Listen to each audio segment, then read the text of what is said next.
Saint মার্টিনের জীববৈচিত্র্য রক্ষায় পর্যটন নিয়ন্ত্রণ করার চেষ্টা করছে সরকার। পাশাপাশি দ্বীপের মানুষের জন্য করা হচ্ছে বিকল্প জীবিকার ব্যবস্থা, এমনটাই জানিয়েছেন পরিবেশ উপদেষ্টা সৈয়দা রেজওয়ানা হাসান।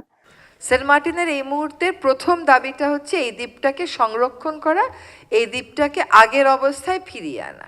কোরাল ভেঙে রিসোর্টের দেয়ালে লাগানো হচ্ছে। এটা কারা করে জানেন? বহিরাগতরা করে। পাহাড়ে বসবাসকারী, প্রথাগতভাবে বসবাসকারী মানুষজন কিন্তু পাহাড়ে চাপা পড়ে না। কারা চাপা পড়ে? যারা অন্য জায়গা থেকে গিয়ে পাহাড় দখলের জন্য বা অনন্য উপায় হয়ে ওখানে থাকেন, সেই সমস্ত মানুষেরা পাহাড় চাপা পড়ে, কারণ তারা জানে না পাহাড়ে কেমন করে বাড়িঘর করে থাকতে হয়। সেন্ট মার্টিনে ঠিক একই কাজ হচ্ছে। ট্যুরিজম হবে স্থানীয় জনগোষ্ঠী কেন্দ্রিক। 6 জানুয়ারি সকালে রাজধানীর হোটেল ইন্টারকন্টিনেন্টালে সেন্ট মার্টিন নিয়ে আয়োজিত মহাপরিকল্পনা কর্মশালায় প্রধান অতিথির বক্তব্যে এসব কথা বলেন। তিনি বলেন, 8,000 মানুষের এই দ্বীপে প্রতিদিন 10,000 পর্যটক গেলে স্থানীয়দের প্রাইভেসি ক্ষতিগ্রস্ত হবে। তাই পর্যটন অবশ্যই নিয়ন্ত্রিত হবে। বিকল্প কর্মসংস্থানের জন্য কৃষি, মৎস্য ও প্রাণী সম্পদ মন্ত্রণালয়ের সহযোগিতার আশ্বাস দেন তিনি। হস্তশিল্প, মাছ ধরা ও নিয়ন্ত্রিত পর্যটন হতে পারে কর্মসংস্থানের বিকল্প। পরিবেশ উপদেষ্টা জানান, বহিরাগতদের সেন্ট মার্টিনের রিসোর্ট তৈরির দরকার নেই, পর্যটনের দায়িত্ব থাকবে স্থানীয়দের কাঁধেই।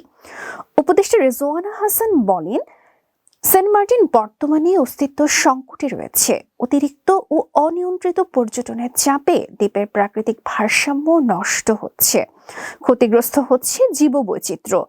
এই পরিস্থিতিতে পর্যটনকে প্রাধান্য দিলে দ্বীপকে রক্ষা করা সম্ভব হবে না। তাই সরকারের মূল মনোযোগ এখন সংরক্ষণে। তিনি জানান, সরকার একদিকে পর্যটন ব্যবসা নিয়ন্ত্রণে উদ্যোগ নিচ্ছে, অন্যদিকে দ্বীপের স্থায়ী বাসিন্দাদের জন্য বিকল্প জীবিকার ব্যবস্থা করা হচ্ছে। উদ্দেশ্য একটাই, দ্বীপের মানুষ যেন জীবিকার জন্য প্রকৃতি ধ্বংসের দিকে না যায়, আবার পর্যটন বন্ধ হলেও তারা যেন ক্ষতিগ্রস্ত না হয়। সেন্ট মার্টিনের জীববৈচিত্র্য ফিরিয়ে এনে ভবিষ্যতে দ্বীপটিকে সমৃদ্ধ অবস্থায় ফিরিয়ে আনতে সরকার মাস্টার প্ল্যান করেছে বলেও জানান পরিবেশ উপদেষ্টা।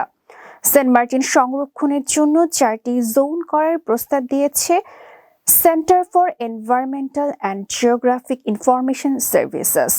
এই মাস্টার প্ল্যানে দ্বীপের পরিবেশ, জীববৈচিত্র্য, বসবাসযোগ্যতা এবং সীমিত পর্যটন ব্যবস্থাপনার দিকগুলো অন্তর্ভুক্ত থাকবে। তিনি আশ্বাস দেন, খুব শীঘ্রই মাস্টার প্ল্যান চূড়ান্ত করে গেজেট আকারে প্রকাশ করা হবে। সেন্ট মার্টিনের সুন্দর প্রাকৃতিক পরিবেশ রক্ষায় ও স্থানীয় জনগোষ্ঠীর স্বার্থ রক্ষায় সরকারের এই উদ্যোগকে স্বাগত জানানো হয়।